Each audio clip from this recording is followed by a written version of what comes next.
What's unique about you? What's unique about your trade programs? From a debt side, from our trade side, what really made us very different and we work well is the creativity. So in the banking world, they're extremely conservative. The regulatory side is very, very different. And because of that, they don't get a chance to really entertain like a new company that might be doing really well, but doesn't have a number of years. Or a company that there's several different discrepancies on a regulatory side that they're not able to provide finance for those that really could utilize it and make a profit as well. So we utilize several different methodologies, just really nothing as new, just we're more creative with finding different solutions. So for example, if you go to a bank, you want to like to do construction, or if you go to a bank, you're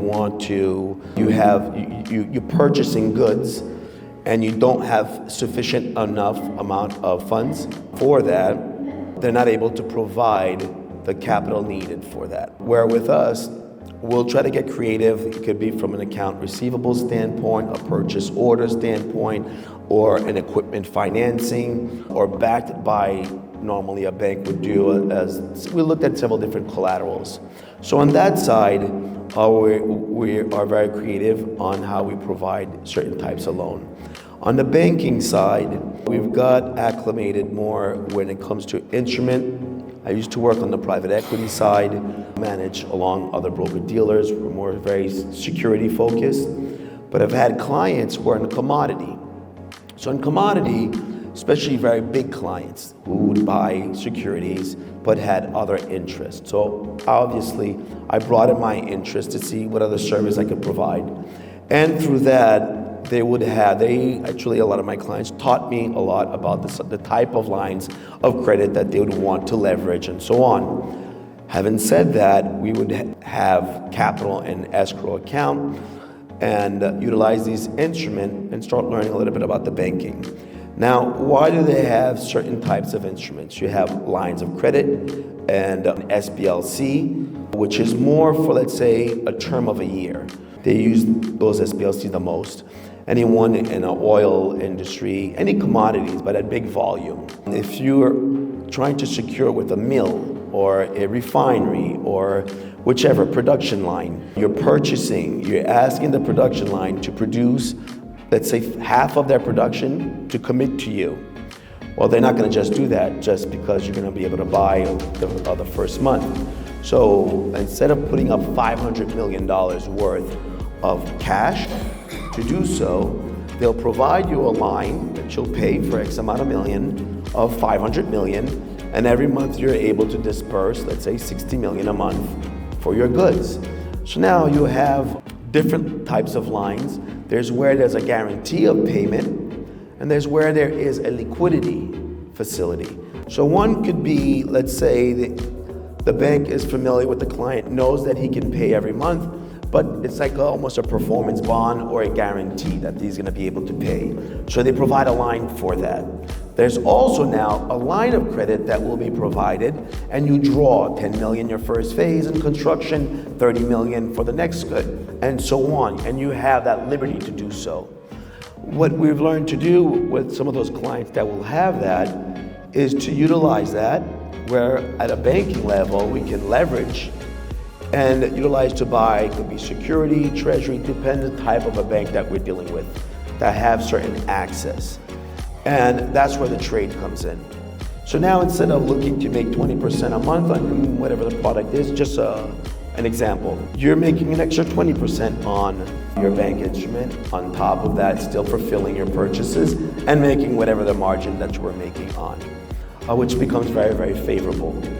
The capability to do that is what most people don't really understand.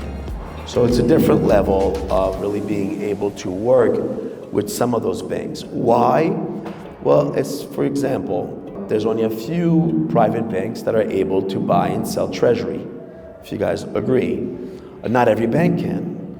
And to be able to do so, you also have to have the capital to purchase a block of a treasury of X amount of million and so on a banking level.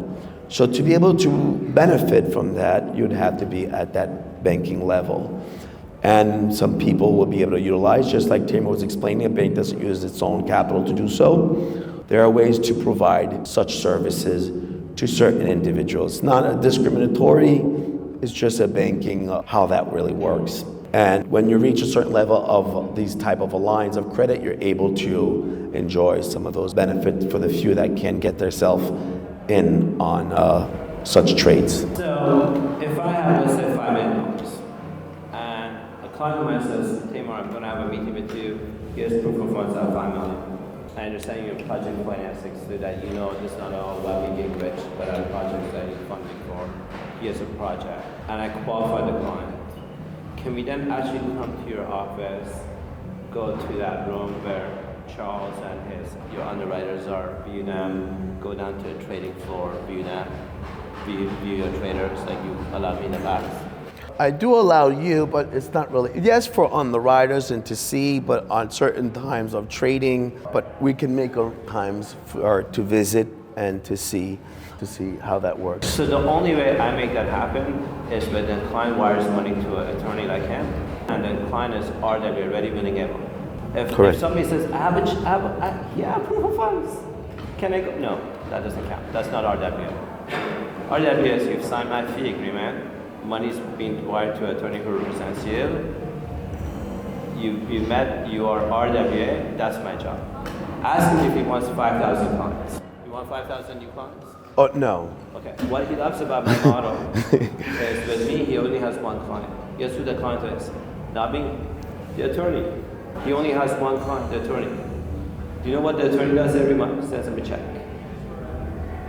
Do you know what he does? Here's my performance, here's my performance, here's my performance. Does that make sense? I started in 2000. I wanted to finish with college. My parents said enough is enough. You should need to go get a job or come back home to work. So I went and looked in the newspaper, saw an opportunity to become a stockbroker.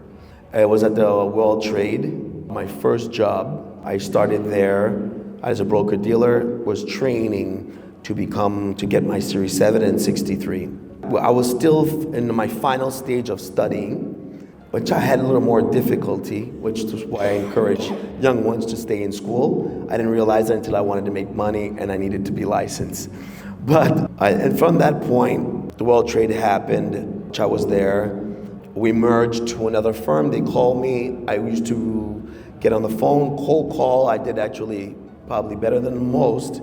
The VP decided to still keep me, and we moved to an office down Long Island. We continued in the broker-dealer world. We became all very close and started a few firms, broker-dealers. Through that, I handle all the business development, but I have also other outside businesses and entertainment side, which help me bring in clients. Through that, I've learned a lot about investment banking. Then we merged into more in the IPO space. I built each firm. So I would hire every single one. I've had over 360 something brokers at one point, when still the market that was really the boom, still being as brokers. Regulatory change, 2008, that started getting a little more complicated. After that time, I stayed until, I don't remember, 15, went back into the broker-dealer, but now we started working into the private equity and pre-IPOs. That was a great success. But I was already getting myself acclimated and befriending clients who are very large in commodities and other aspects in area.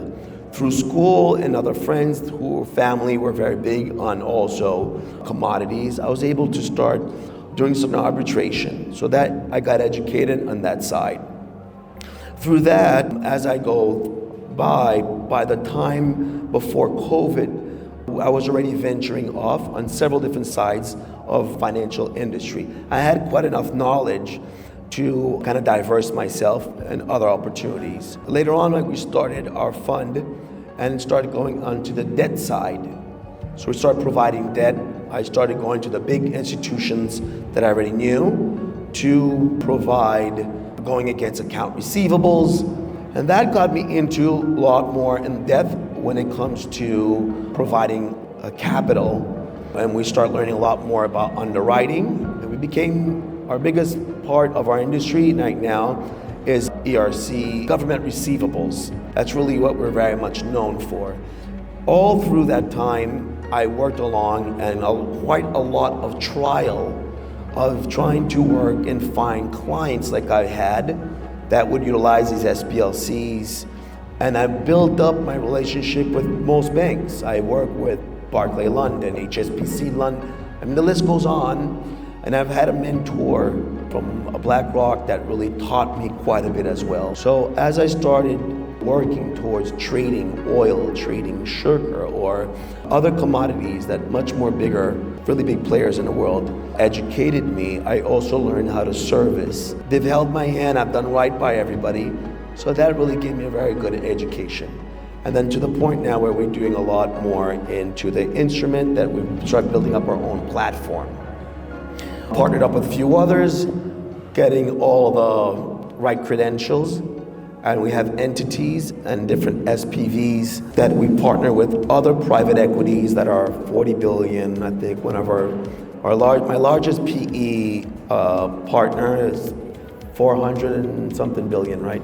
So very sizable. So we have our own platform. We bring in all our deal flows. We do all the underwriting. And all the other private equity and now more banks are giving us more capital to provide that service. As before, we started by syndicating, partnering up with others, and learning how to do the underwriting. And then all through that, I've had a group that I train for sales or quant. So I have one of the largest quantitative analysis training program that came out on the side, which I didn't really know what to do with, which is what I want the most now. So ironically, how life is, I spent most of my time, we would have a section of all the quants, and I would have those on investment banking. I only focused on investment banking, and little by little now, the trading came along, and I should have some of our other gentlemen that are on the quant who've ran over $20 billion of trading daily on the quant side that became my partners, and now we became who we are. And through the banks, we still provide trades at a banking level, which is different, it's consistent, it's on the treasury, and we also have our quant side, which is with securities. So different division, different SPVs, everything is regulated differently. Not to sound like it's a humble thing, it's just, I get excited about something I can see that I can really accomplish. So it's not a dollar sign. Some people would say, obviously they're bank instruments because the multiples are, but I really enjoy working along with the team and learning how to underwrite from construction, from all over.